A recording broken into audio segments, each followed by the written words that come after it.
और सत्ता में अब भारतीय लोकतंत्र के उस नए नवेले आधुनिक और खूबसूरत मंदिर की तस्वीर, जहां बहुमत साबित करने के बाद ही कोई सरकार देश की व्यवस्थाओं को चलाने की असली हकदार बनती है। भारत का नया संसद भवन करीब करीब बनकर तैयार हो चुका है। न्यू पार्लियामेंट के अंदर की झलक हर कोई देखना चाहता था, जिसका इंतजार अब खत्म हो गया है। नई संसद के अंदर की पहली तस्वीर सामने आ गई है।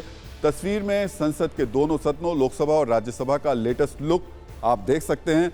जल्द ही नए संसद भवन का उद्घाटन किया जा सकता है। संभावना यह भी है कि इस बार का बजट सत्र नए संसद भवन में पेश हो।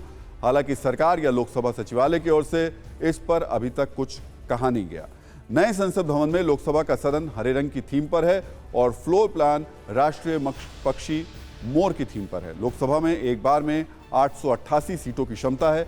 नए लोकसभा की तस्वीर बहुत हद तक संयुक्त राष्ट्र के सदन से मिलती है, जबकि राज्यसभा में लाल रंग की थीम का। इन्हें देखिए, घर से ही सोप मैन्युफैक्चरिंग करते हैं और महीने का 1 लाख कमाती हैं। आप भी सोप मैन्युफैक्चरिंग करना चाहते हो? इनसे सीखना है तो फ्रीडम ऐप को अभी डाउनलोड कीजिए। इस्तेमाल हुआ है। राज्यसभा हॉल में 384 सीट तक की क्षमता है। संयुक्त सत्र के मौके पर लोकसभा हॉल में 1272 सीटों का इंतजाम किया जा सकता है। नई संसद का लोकसभा हॉल मौजूदा लोकसभा से 3 गुना बड़ा है। संसद का बजट सत्र 31 जनवरी से शुरू होगा, जो 2 चरण में चलेगा। पहला चरण 31 जनवरी से 13 फरवरी तक होगा और दूसरा चरण 13 मार्च से शुरू होगा और 6 अप्रैल तक ये चलेगा। सूत्रों से मिली जानकारी के मुताबिक नई संसद में अभी कुछ काम बाकी है, जिसे जल्दी खत्म करने की कोशिश हो रही है। हालांकि ये भी उम्मीद जताई जा रही है कि बजट सत्र के दूसरे हिस्से में नई संसद में बैठकें शुरू हो सकती हैं। लोकसभा सचिवालय ने नई संसद बिल्डिंग के लिए सांसदों के लिए नए स्मार्ट आईडी कार्ड भी तैयार करने शुरू कर दिए। तो संसद की नई चमचमाती और आधुनिक इमारत तो तैयार है, लेकिन सवाल यह है कि इसमें कामकाज कितना होगा। क्या पुरानी हंगामे वाली परंपरा को छोड़कर हमारे सांसद काम पर फोकस करेंगे, या फिर अब तक जिस तरह से संसद का समय बर्बाद होता आया उसी तर्ज पर आगे भी काम होगा? क्या संसद में प्रोफेशनलिज्म बढ़ेगा? सोचिए कि अगर कोई कर्मचारी किसी प्राइवेट कंपनी में समय बर्बाद करता है, समय पर काम नहीं करता है, काम छोड़कर चला जाता है और जिम्मेदारियों को धीरे धीरे आगे खिसकाता जाता है, तो उसकी सैलरी कट जाती है, प्रमोशन और सुविधाएं रुक जाती हैं। लेकिन नेताओं के साथ ऐसा कुछ भी नहीं होता। उनके बीच दोषारोपण और जिम्मेदारियों की टोपी ट्रांसफर चलती रहती है।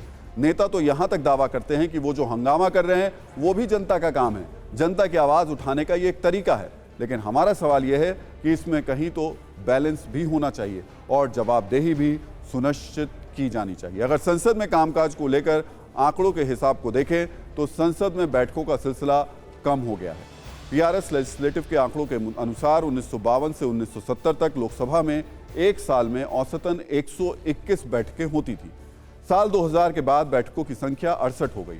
1984 से 1989 तक 8वीं लोकसभा में 355 बिल पास किए गए थे, जबकि 2014 से 2019 तक 16वीं लोकसभा में सिर्फ 133 बिल ही पास हो पाए।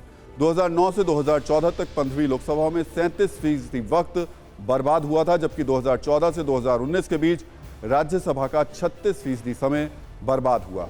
हालांकि कम कामकाज के बीच में संसद का पिछला सत्र में अच्छे काम देखने को मिले। शीतकालीन सत्र के दौरान लोकसभा में 97% काम हुआ। सदन की कुल 62 घंटे 42 मिनट की 13 बैठकें हुई। कुल मिलाकर बात यह है कि एक सत्र के अच्छा चलने से कुछ ज़्यादा अगर खराब होगा तो फर्क नहीं पड़ेगा। हमारे सांसदों को भी नई संसद में बेहतर काम, संवाद और बेहतर नीति बनाने पर काम करने की जरूरत है और उन्हें ऐसा करना भी चाहिए। इन्हें देखिए, घर से ही सोप मैन्युफैक्चरिंग करते हैं और महीने का 1 लाख कमाती हैं। आप भी सोप मैन्युफैक्चरिंग करना चाहते हो? इनसे सीखना है तो फ्रीडम ऐप को अभी डाउनलोड कीजिए।